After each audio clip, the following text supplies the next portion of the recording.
आर्याव्रत भक्ति सागर YouTube channel में आप सभी का स्वागत है। आज हम लोग सुनेंगे बृहस्पतिवार की व्रत कथा। व्रत कथा सुनने से पहले हम लोग व्रत का महत्व जानेंगे, फिर व्रत करने की विधि, फिर हम लोग बृहस्पतिवार की व्रत कथा को सुनेंगे। कथा सुनने के बाद बृहस्पति भगवान की आरती करेंगे और उनको हृदय से मनन करते हुए उनका जय जयकार करेंगे। तब हम लोग अपनी कथा को समाप्त करेंगे। तो आइए हम लोग जानते हैं व्रत का महत्व। भगवान बृहस्पति देव की पूजा अर्चना के लिए बृहस्पतिवार को व्रत करके बृहस्पतिवार की व्रत कथा को पढ़ने अथवा किसी दूसरी स्त्री पुरुष द्वारा सुनने की प्राचीन परंपरा है। बृहस्पतिवार का व्रत करने और व्रत कथा सुनने से स्त्री पुरुषों की सभी मनोकामनाएं पूरी होती है।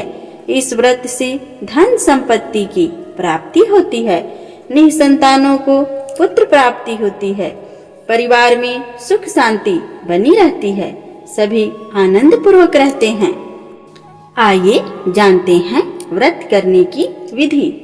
बृहस्पतिवार को सूर्योदय से पहले उठकर स्नान आदि से निवृत्त होकर भगवान बृहस्पति देव का स्मरण करते हुए व्रत का आरंभ करना चाहिए। उपासक को घर के किसी कक्ष में छोटा अथवा बड़ा पूजा स्थल बनाकर उसमें भगवान बृहस्पति देव की प्रतिमा की स्थापना करनी चाहिए। घर के समीप किसी मंदिर में जाकर भी भगवान बृहस्पति देव की पूजा की जा सकती है। भगवान बृहस्पति देव पीले रंग के पुष्प और पूजा के पीले रंग की सामग्री को विशेष रूप से पसंद करते हैं। इसीलिए स्नान के बाद पीले रंग के वस्त्र धारण करने का विशेष महत्व बताया गया है। पीले रंग के पुष्प, केले और पीले चंदन से भगवान बृहस्पति देव की पूजा का विधान है। बृहस्पतिवार के व्रत में उपासक को पूरे दिन में एक समय ही भोजन करना चाहिए। भोजन में चने की दाल, बेसन और दूसरे पीले रंग के खाद्य पदार्थों का ही सेवन करना चाहिए। व्रत करने वाले पुरुष बृहस्पतिवार को दाढ़ी व सिर के बाल न कटाएं। पूजा के समय भगवान बृहस्पति देव से मनोकामना प्रकट की जाती है, वे उस मनोकामना को पूरा करते हैं। इस व्रत में कथा पढ़ने और श्रवण करने का विशेष महत्व है। तो भक्तजनों, बृहस्पतिवार की कथा पढ़ने और उनका श्रवण करने का विशेष महत्व है। तो आइए सुनते हैं बृहस्पतिवार की व्रत कथा। प्राचीन समय की बात है, भारत में एक राजा राज्य करता था। वह बड़ा प्रतापी तथा दानी था। वह नित्य प्रति मंदिर में भगवत दर्शन करने जाता था। वह ब्राह्मण और गुरु की सेवा किया करता था। उसके द्वार से कोई भी याचक निराश होकर नहीं लौटता था। वह प्रत्येक गुरुवार को व्रत रखता एवं पूजन करता था। हर दिन गरीबों की सहायता करता था, परंतु यह सब बातें उसकी रानी को अच्छी नहीं लगती थी। वह न व्रत करती और न किसी को एक भी पैसे दान में देती थी। वह राजा से भी ऐसे करने को मना किया करती थी। एक समय की बात है, राजा शिकार खेलने वन को चले गए। घर पर रानी और दासी थी। उस समय गुरु बृहस्पति साधु का रूप धारण कर राजा के दरवाजे पर भिक्षा मांगने आए। साधु ने रानी से भिक्षा मांगी तो वह कहने लगी, हे साधु महाराज, मैं उस दान और पुण्य से तंग आ गई हूँ। उस कार्य के लिए मेरे पति देव ही बहुत हैं। अब आप ऐसी कृपा करें कि सारा धन नष्ट हो जाए तथा मैं आराम से रह सकूं। साधु रूपी बृहस्पति देव ने कहा, हे देवी, तुम बड़ी विचित्र हो। संतान और धन से कोई दुखी नहीं होता है, इसको सभी चाहते हैं। पापी भी पुत्र और धन की इच्छा करता है। अगर तुम्हारे पास धन अधिक है तो भूखे मनुष्यों को भोजन कराओ, प्याऊ लगवाओ, ब्राह्मणों को दान दो, धर्मशालाएं बनवाओ, कुआं, तालाब, बावड़ी, बगीचे आदि का निर्माण कराओ तथा निर्धनों की कुंवारी कन्याओं का विवाह कराओ। साथ ही यज्ञ आदि करो। इस प्रकार के कर्मों से आपके कुल का और आपका नाम परलोक में सार्थक होगा एवं स्वर्ग की प्राप्ति होगी। परंतु रानी साधु के इन बातों से खुश नहीं हुई। उसने कहा, हे साधु महाराज, मुझे ऐसे धन की आवश्यकता नहीं जिसको मैं अन्य लोगों को दान दूं तथा जिसको रखने और संभालने में ही मेरा सारा समय नष्ट हो जाए। साधु ने कहा, हे देवी, यदि तुम्हारी ऐसी ही इच्छा है तो जैसे मैं तुम्हें बताता हूँ तुम वैसा ही करना। बृहस्पतिवार के दिन घर को गोबर से लीपना, अपने केसों को पीली मिट्टी से धोना, केसों को धोते समय स्नान करना, राजा से कहना वह हजामत करवाएं, भोजन में मांस मदिरा खाना, कपड़ा धोबी के यहाँ धुलने देना। इस प्रकार 7 बृहस्पतिवार करने से तुम्हारा धन नष्ट हो जाएगा। यह कहकर साधु महाराज रूपी बृहस्पति देव अंतर ध्यान हो गए। रानी ने साधु के कहने के अनुसार 7 बृहस्पतिवार तक वैसे ही करने का विचार किया। साधु के बताए अनुसार कार्य करते हुए केवल 3 बृहस्पतिवार ही बीते थे कि उसकी समस्त धन संपत्ति नष्ट हो गई। भोजन के लिए दोनों समय परिवार तरसने लगा तथा संसारिक भोगों से दुखी होकर रहने लगा। तब वह राजा रानी से कहने लगे कि हे रानी, तुम यहाँ पर रहो, मैं दूसरे देश को जाता हूँ, क्योंकि यहाँ पर मुझे सभी मनुष्य जानते हैं, इसीलिए मैं यहाँ कोई कार्य नहीं कर सकता।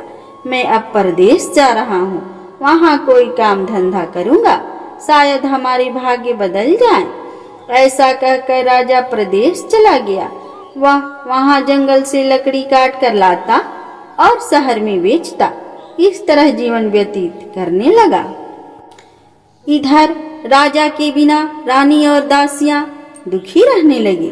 किसी दिन भोजन मिलता और किसी दिन जल पीकर ही रह जाती। एक समय रानी और दासियों को 7 दिन बिना भोजन के व्यतीत करना पड़ा तो रानी ने अपनी दासी से कहा, हे दासी, यहाँ पास ही के नगर में मेरी बहन रहती है, वह बड़ी धनवान है, तो उसके पास जा और वहाँ से 5 सेर बेझर मांग कर ले आओ, जिससे कुछ समय के लिए गुजर हो जाएगी। दासी रानी की बहन के पास गई। रानी की बहन उस समय पूजा कर रही थी। बृहस्पतिवार का दिन था। दासी ने रानी की बहन से कहा, हे रानी, मुझे आपकी बहन ने भेजा है, मुझे 5 सेर बेझर दे दो। दासी ने यह बात अनेक बार कही, परंतु रानी की बहन ने कोई उत्तर नहीं दिया, क्योंकि वह उस समय बृहस्पतिवार की कथा सुन रही थी। जब दासी को रानी की बहन से कोई उत्तर नहीं मिला तो वह बहुत ही दुखी हुई। उसे क्रोध भी आया। वह लौटकर रानी से बोली, हे रानी, आपकी बहन तो बहुत ही घमंडी है, वह छोटे लोगों से बातें भी नहीं करती। मैंने उससे कहा तो उसने कोई उत्तर नहीं दिया। मैं वापस चली आई। रानी बोली, हे दासी, इसमें उसका कोई दोष नहीं है। जब बुरे दिन आते हैं तब कोई सहारा नहीं देता। अच्छे बुरे का पता विपत्ति में ही लगता है। जो ईश्वर की इच्छा होगी वही होगा। यह सब हमारे भाग्य का दोष है। उधर रानी की बहन ने सोचा कि मेरी बहन की दासी आई थी, परंतु मैं उससे नहीं बोली, इससे वह बहुत दुखी हुई होगी। अतः कथा सुन और विष्णु भगवान का पूजन समाप्त कर वह अपनी बहन के घर आई और कहने लगी, हे बहन, मैं बृहस्पतिवार का व्रत कर रही थी। तुम्हारी दासी हमारे घर गई थी, परंतु जब तक कथा होती है तब तक हम लोग न उठते हैं और न बोलते हैं, इसीलिए मैं नहीं बोली। कहो दासी, क्यों गई थी? रानी बोली, बहन, हमारे घर अनाज नहीं था। वैसे तुमसे कोई बात छिपी नहीं है, इसी कारण मैंने दासी को तुम्हारे पास 5 सेर बेझर लेने के लिए भेजा था। रानी की बहन बोली, बहन देखो, बृहस्पति भगवान सबकी मनोकामना पूर्ण करते हैं। देखो शायद तुम्हारे घर में अनाज रखा हो। यह सुनकर दासी घर के अंदर गई तो वहां उसे एक घड़ा बेझर का भरा मिल गया। उसे बड़ी हैरानी हुई क्योंकि उसने एक एक बर्तन देख लिया था। उसने बाहर आकर रानी को बताया। दासी अपनी रानी से कहने लगी, हे रानी, देखो वैसे हमको जब अन्न नहीं मिलता है तो हम रोज ही व्रत करते हैं। अगर इनसे व्रत की विधि और कथा पूछ ली जाए तो उसे हम भी किया करेंगे। दासी के कहने पर रानी ने अपनी बहन से बृहस्पतिवार व्रत के बारे में पूछा। उसकी बहन ने बताया, हे रानी बहन, बृहस्पतिवार को सूर्योदय से पूर्व उठकर स्नान करके बृहस्पतिवार का व्रत करना चाहिए, लेकिन उस दिन सिर नहीं धोना चाहिए। बृहस्पतिवार के व्रत में चने की दाल और मुनाक्का से विष्णु भगवान का केले की वृक्ष की जड़ में पूजन करे तथा दीपक जलावे। उस दिन एक ही समय भोजन करे। भोजन पीले खाद्य पदार्थ का करे तथा कथा सुने। इस प्रकार करने से गुरु भगवान प्रसन्न होते हैं, अन्न पुत्र धन देते हैं, मनोकामना पूर्ण करते हैं। व्रत और पूजन की विधि बताकर रानी की बहन अपने घर लौट गई। रानी और दासी दोनों ने निश्चय किया कि बृहस्पति देव भगवान का पूजन जरूर करेंगे। 7 दिन बाद जब बृहस्पतिवार आया तो उन्होंने व्रत रखा।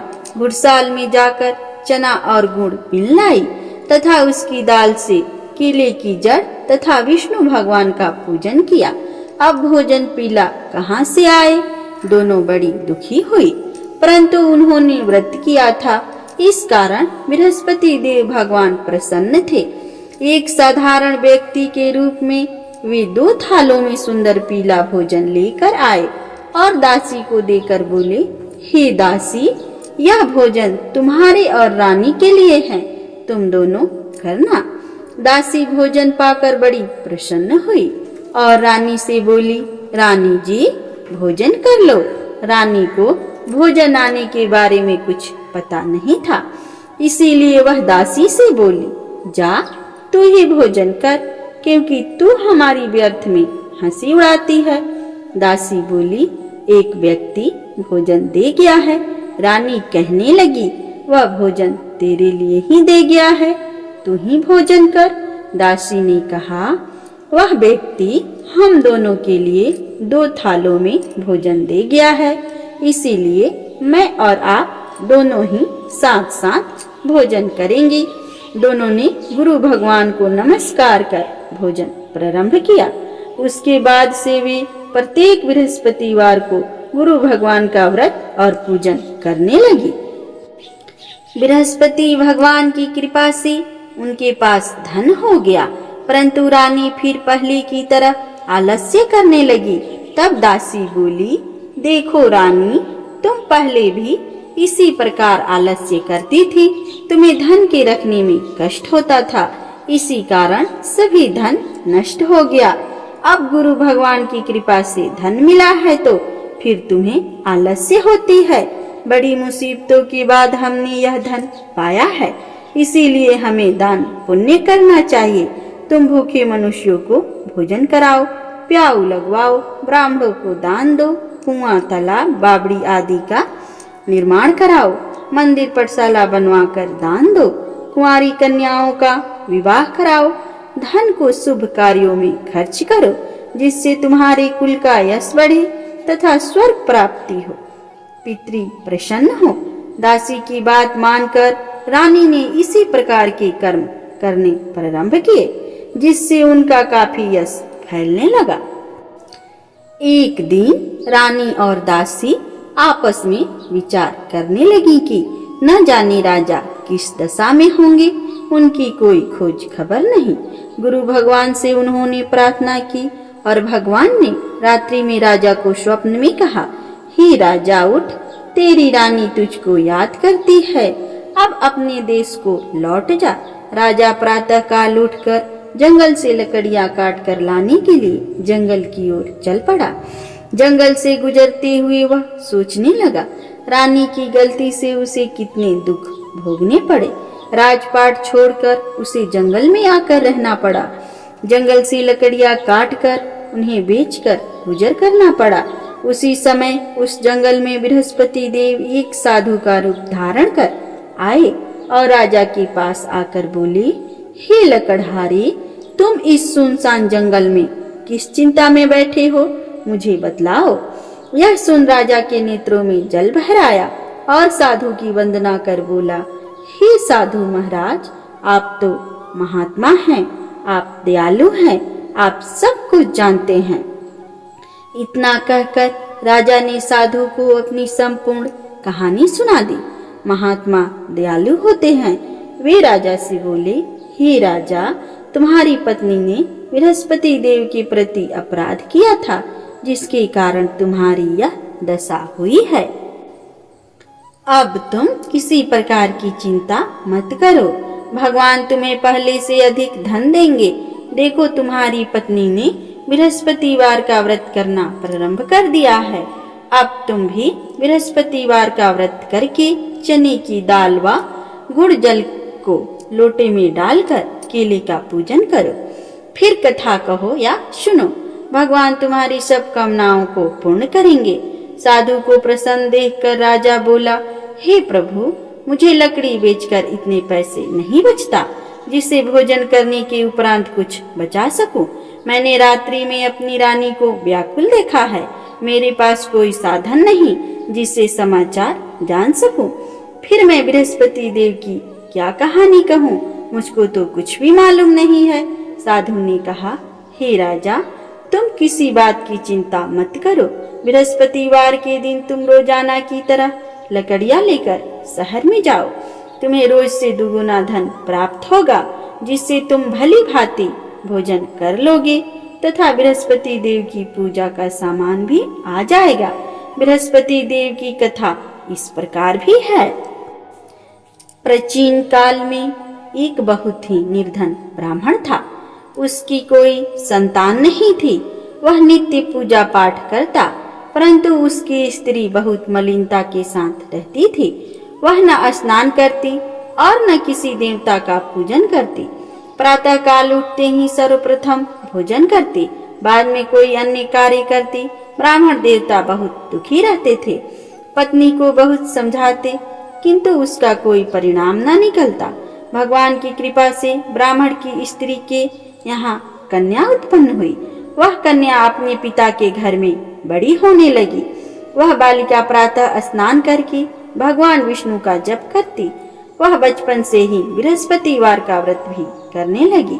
पूजा पाठ समाप्त करके स्कूल जाती तो अपनी मुट्ठी में जौ भर के ले जाती और पाठशाला जाने के मार्ग में डालती जाती। वह जौ स्वर्ण के हो जाते तो लौटते समय उनको बीनकर घर ले आती। एक दिन वह बालिका सूप में उन सोने के जौ को फटक कर साफ कर रही थी। तभी उसकी माँ ने देख लिया और कहा, हे बेटी, सोने के जौ को फटकने के लिए सोने का सूप होना चाहिए। दूसरे दिन गुरुवार था। इस कन्या ने व्रत रखा और बृहस्पति देव से प्रार्थना करके कहा, हे प्रभु, यदि मैंने सच्चे मन से आपकी पूजा की हो तो मुझे सोने का सूप दे दो। बृहस्पति देव ने उसकी प्रार्थना स्वीकार कर ली। रोजाना की तरह वह कन्या जौ फैलाती हुई स्कूल चली गई। स्कूल से लौटकर जब वह जौ बीन रही थी तो बृहस्पति देव की कृपा से उसे सोने का सूप मिला। उसे वह घर ले आई और उससे जौ साफ करने लगी, परंतु उसकी माँ का वही ढंग रहा। एक दिन की बात है, वह कन्या सोने के सूप में जौ साफ कर रही थी। उस समय उस नगर का राजकुमार वहां से होकर निकला।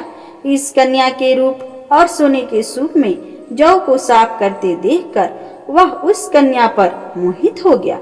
राजमहल आकर वह भोजन तथा जल त्याग कर उदास होकर लेट गया।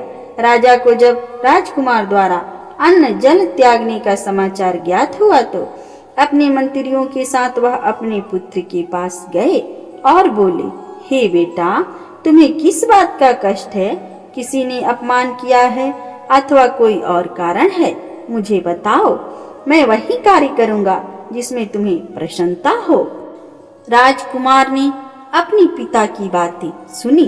किंतु वह बोला, मुझे आपकी कृपा से किसी बात का दुख नहीं है, किसी ने मेरा अपमान नहीं किया है, परंतु मैं उस लड़की के साथ विवाह करना चाहता हूँ जो सोने के सूप में जौ साफ कर रही थी। यह सुनकर राजा आश्चर्य में पड़ गया और बोला, हे बेटा, तुम इस तरह की कन्या का पता तुम ही लगाओ, मैं उसके साथ तुम्हारा विवाह अवश्य ही करवा दूंगा। राजकुमार ने राजा को उस लड़की के घर का पता बतलाया। मंत्री उस लड़की के घर गया और राजा का आदेश ब्राह्मण को सुनाया। कुछ ही दिनों बाद ब्राह्मण की कन्या का विवाह राजकुमार के साथ संपन्न हो गया। कन्या के घर से जाते ही उस ब्राह्मण देवता के घर में पहले की भांति गरीबी का निवास हो गया। अब भोजन के लिए भी अन्न बड़ी मुश्किल से मिलता था। एक दिन दुखी होकर ब्राह्मण अपनी पुत्री से मिलने गया। बेटी ने पिता की दुख की अवस्था को देखा और अपनी माँ का समाचार पूछा। ब्राह्मण ने सभी हाल कहा। कन्या ने बहुत सा धन देकर अपने पिता को विदा कर दिया। इस तरह ब्राह्मण का कुछ समय सुखपूर्वक व्यतीत हुआ, लेकिन कुछ दिन बाद फिर वही हाल हो गया। ब्राह्मण फिर अपनी कन्या के यहाँ गया और सभी हाल कहा तो पुत्री बोली, हे पिताजी, आप माताजी को यहीं लिवा लाओ, मैं उन्हें वह विधि बता दूंगी जिससे गरीबी दूर हो जाए। ब्राह्मण देवता अपनी स्त्री के साथ लेकर अपनी पुत्री के पास राजमहल पहुँचे तो पुत्री अपनी माँ को समझाने लगी, हे माँ, तुम प्रातः काल उठकर प्रथम स्नान आदि करके विष्णु भगवान का पूजन करो तो सब दरिद्रता दूर हो जाएगी। परंतु उसकी माँ ने उसकी एक बात नहीं मानी। वह प्रातः काल उठकर अपनी पुत्री का बचा जूठन खा लेती थी। एक दिन उसकी पुत्री को बहुत गुस्सा आया। उसने एक रात एक कोठरी से सारा सामान निकाल दिया और अपनी माँ को उसी में बंद कर दिया। प्रातः उसमें से उसे निकाला तथा स्नान आदि करा के पूजा पाठ करवाया तो उसकी माँ की बुद्धि ठीक हो गई। इसके बाद वह नियम से पूजा पाठ करती और प्रत्येक बृहस्पतिवार को व्रत रखने लगी। इस व्रत के प्रभाव से उसकी माँ भी बहुत धनवान हो गई और बृहस्पति देव की प्रभाव से स्वर्ग को गई।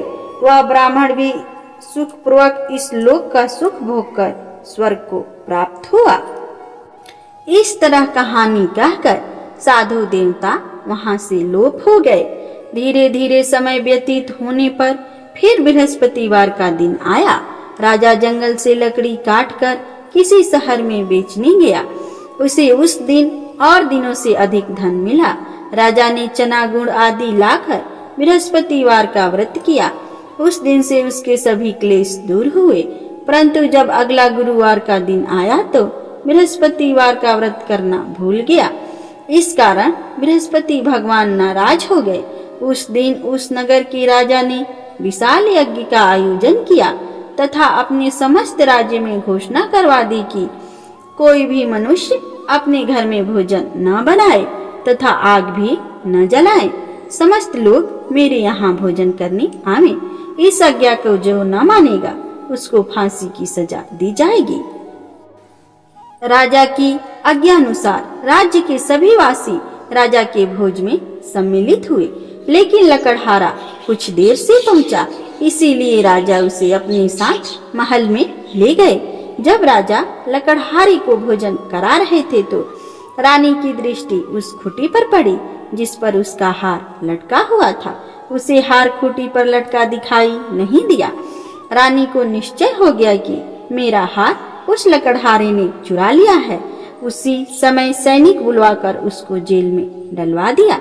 जब लकड़हारा जेल खाने में गया तो बहुत दुखी होकर विचार करने लगा कि न जाने कौन से पूर्व जन्म के कर्मों से मुझे यह दुख प्राप्त हुआ है, और उसी साधु को याद करने लगा जो जंगल में मिला था। तत्काल बृहस्पति देव साधु के रूप में प्रकट हो गए और उसकी दशा को देखकर कहने लगे, अरे मूर्ख, तूने बृहस्पति देवता की कथा नहीं कही, इसी कारण तुझे दुख प्राप्त हुआ है। अब चिंता मत कर। बृहस्पतिवार के दिन जेल खाने के दरवाजे पर 4 पैसे पड़े मिलेंगे। उनसे तू बृहस्पति देव की पूजा करना तो तेरे सभी कष्ट दूर हो जाएंगे। अगले बृहस्पतिवार उसे जेल के द्वार पर 4 पैसे मिले। राजा ने पूजा का सामान मंगवाकर कथा कही और प्रसाद बांटा।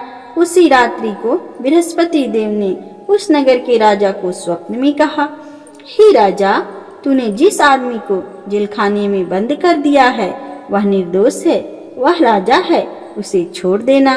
रानी की हार उसी खूंटी पर लटका हुआ है।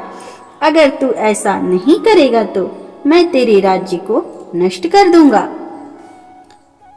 राजा प्रातःकाल उठा और खूंटी पर हार टंगा देखकर लकड़हारे को बुलाकर क्षमा मांगी तथा राजा के योग्य सुंदर वस्त्र आभूषण भेंट कर उसे विदा किया। गुरुदेव की आज्ञानुसार राजा अपने नगर को चल दिया। राजा जब नगर के निकट पहुंचा तो उसे बड़ा ही आश्चर्य हुआ। नगर में पहले से अधिक बाग, तालाब और कुएं तथा बहुत सी धर्मशालाएं, मंदिर आदि बने हुए थे। राजा ने पूछा कि यह किसका बाग और धर्मशाला है। तब नगर के सब लोग कहने लगे कि यह सब रानी और दासी द्वारा बनवाए गए हैं। राजा को आश्चर्य हुआ और गुस्सा भी आया। जब रानी ने खबर सुनी कि राजा आ रहे हैं तो उसने अपनी दासी से कहा, हे दासी, देख राजा हमको कितनी बुरी हालत में छोड़ गए थे। वह हमारी ऐसी हालत देखकर लौट न जाए, इसीलिए तू दरवाजे पर खड़ी हो जा। रानी की आज्ञा अनुसार दासी दरवाजे पर खड़ी हो गई। जब राजा आए तो उन्हें अपने साथ महल में लिवा लाई। तब राजा ने क्रोध करके अपनी तलवार निकाली और पूछने लगा, बताओ यह धन तुम्हें कैसे प्राप्त हुआ है। तब रानी ने बताया, हमें यह सब धन बृहस्पति देव के व्रत के प्रभाव से प्राप्त हुआ है। राजा ने निश्चय किया कि 7 रोज बाद तो सभी बृहस्पति देव का पूजन करते हैं, परंतु मैं रोजाना दिन में 3 बार कथा कहा करूंगा तथा रोज व्रत किया करूंगा। अब हर समय राजा के दुपट्टे में चने की दाल बधी रहती तथा दिन में 3 बार वह कथा कहता। एक रोज राजा ने विचार किया कि चलो अपनी बहन के यहाँ हो आवे। इस तरह का निश्चय कर राजा घोड़े पर सवार हो अपनी बहन के यहाँ चल दिया। मार्ग में उसने देखा कि कुछ आदमी एक मुर्दे को लिए जा रहे हैं। उन्हें रोककर राजा कहने लगा, अरे भाइयों, मेरी बृहस्पतिवार की कथा सुन लो। वे बोले, लो हमारा तो आदमी मर गया है, इसको अपनी कथा को पड़ी है। परंतु कुछ आदमी बोले, अच्छा कहो, हम तुम्हारी कथा सुनेंगे। राजा ने दाल निकाली और कथा कहनी शुरू कर दी। जब कथा आधी हुई तो मुर्दा हिलने लगा और जब कथा समाप्त हुई तो राम राम करते हुए वह मुर्दा खड़ा हो गया। राजा आगे बढ़ा। उसे चलते चलते शाम हो गई। आगे मार्ग में उसे एक किसान खेत में हल चलाता मिला। राजा उससे बोला, अरे भैया, तुम मेरी बृहस्पतिवार की कथा सुन लो। किसान बोला, जब तक मैं तेरी कथा सुनूंगा तब तक 4 हरया जोत लूंगा। जा अपनी कथा किसी और को सुनाना। राजा आगे चलने लगा। राजा के हटते ही बैल पछाड़ खाकर गिर गए तथा किसान के पेट में बहुत जोर से दर्द होने लगा। उसी समय किसान की माँ रोटी लेकर आई। उसने जब यह देखा तो अपनी पुत्र से सब हाल पूछा। बेटे ने सभी हाल बता दिया। बुढ़िया दौड़ी दौड़ी उस घुड़सवार के पास गई और उससे बोली, मैं तेरी कथा सुनूंगी, तू अपनी कथा मेरे खेत पर चलकर कहना। राजा ने लौटकर बुढ़िया के खेत पर जाकर कथा कही, जिसको सुनते ही बैल उठ खड़े हुए तथा किसान के पेट का दर्द बंद हो गया। राजा अपनी बहन के घर पहुंच गया। बहन ने भाई की खूब मेहमानी की। दूसरे रोज राजा प्रातः काल जगा तो वह देखने लगा कि सब लोग भोजन कर रहे हैं। राजा ने अपनी बहन से जब पूछा कि ऐसा कोई मनुष्य है जिसने भोजन नहीं किया हो, जो मेरी बृहस्पतिवार की कथा सुन ले, तो बहन बोली, हे भैया, यह देश ऐसा ही है। पहले यहाँ के लोग भोजन करते हैं, बाद में अन्य काम करते हैं। अगर पड़ोस में कोई हो तो देखाती हूँ। ऐसा कहकर बहन देखने चली, परंतु उसे कोई ऐसा व्यक्ति नहीं मिला जिसने भोजन नहीं किया हो। फिर वह एक कुम्हार के घर गई जिसका लड़का बीमार था। उसे मालूम हुआ कि उसके यहाँ 3 दिन से किसी ने भोजन नहीं किया है। रानी ने अपनी भाई की कथा सुनने के लिए कुम्हार से कहा। वह तैयार हो गया। राजा ने जाकर बृहस्पतिवार की कथा कही, जिसको सुनकर उसका लड़का ठीक हो गया। अब तो राजा की प्रशंसा होने लगी। एक दिन राजा ने अपनी बहन से कहा, हे बहन, मैं अपने घर को जाऊंगा, तुम भी तैयार हो जाओ। राजा की बहन ने अपनी सास से अपने भाई के साथ जाने की आज्ञा मांगी। सास बोली, चली जा, परंतु अपने लड़के को मत ले जाना, क्योंकि तेरे भाई को कोई संतान नहीं है। बहन ने अपनी भाई से कहा, हे भैया, मैं तो चलूंगी, परंतु कोई बालक नहीं जाएगा। राजा ने कहा, जब कोई बालक नहीं चलेगा तब तुम जाकर ही क्या करोगी। दुखी मन से राजा अपने नगर को लौट आया। राजा ने अपनी रानी से कहा, हम निसंतान हैं, इसीलिए कोई हमारे घर आना पसंद नहीं करता। इतना कह वह बिना भोजन आदि किए सैया पर लेट गया। रानी बोली, हे प्रभु, बृहस्पति देव ने हमें सब कुछ दिया है, वे हमें संतान भी अवश्य देंगे। उसी रात बृहस्पति देव ने राजा को स्वप्न में कहा, हे राजा, उठ, सभी सोच को त्याग दे, तेरी रानी गर्भवती है। राजा को यह जानकर बड़ी खुशी हुई। 9वें महीने रानी के गर्भ से एक सुंदर पुत्र पैदा हुआ। जब राजा की बहन ने यह शुभ समाचार सुना तो वह बहुत खुश हुई तथा बधाई लेकर अपने भाई के यहाँ आई। तभी रानी ने कहा, घोड़ा चढ़कर नहीं आई, गधा चढ़कर आई। राजा की बहन बोली, भाई, मैं इस प्रकार न कहती तो तुम्हें औलाद कैसे मिलती। बृहस्पति देव ऐसे ही हैं, जिसके मन में जो कामनाएं रहती है सभी को पूर्ण करते हैं। जो सद्भावना पूर्वक बृहस्पतिवार का व्रत करता है एवं कथा पढ़ता है अथवा सुनाता है, दूसरों को सुनाता है, बृहस्पति देव उसकी सभी मनोकामनाएं पूर्ण करते हैं। बृहस्पति देव उनकी सदैव रक्षा करते हैं। जो संसार में सद्भावना व सच्चे हृदय से बृहस्पति देव का पूजन करते हैं, उनकी सभी इच्छाएं बृहस्पति देव ने पूर्ण की है। मनुष्य को हृदय से मनन करते हुए उनको जय जयकार करना चाहिए। तो आइए हम लोग बृहस्पति देव की आरती करते हैं। ओम जय बृहस्पति देवा, स्वामी जय बृहस्पति देवा, छिन छिन भोग लगाऊं कदली फल मेवा। ओम जय बृहस्पति देवा, तुम पूर्ण परमात्मा, तुम अंतर्यामी, जगत पिता जगदीश्वर, तुम सबके स्वामी। ओम जय बृहस्पति देवा, चरणामृत निज निर्मल, सब पातक हरता, सकल मनोरथ दायक, कृपा करो भरता। ओम जय बृहस्पति देवा, तन मन धन अर्पण कर, जो जन शरण पड़े, प्रभु प्रकट तब होकर, आकर द्वार खड़े।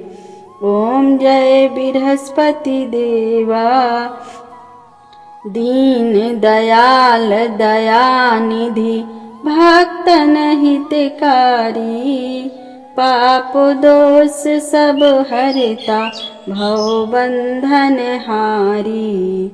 ओम जय बृहस्पति देवा, सकल मनोरथ दायक, सब संशय हारी, विषय विकार मिटाओ, संतन सुखकारी।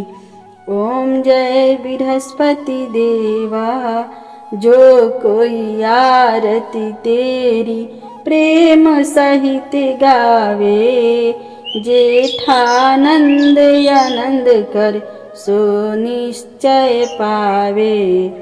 ओम जय बृहस्पति देवा। तो बोलिए बृहस्पति भगवान की जय, विष्णु भगवान की जय।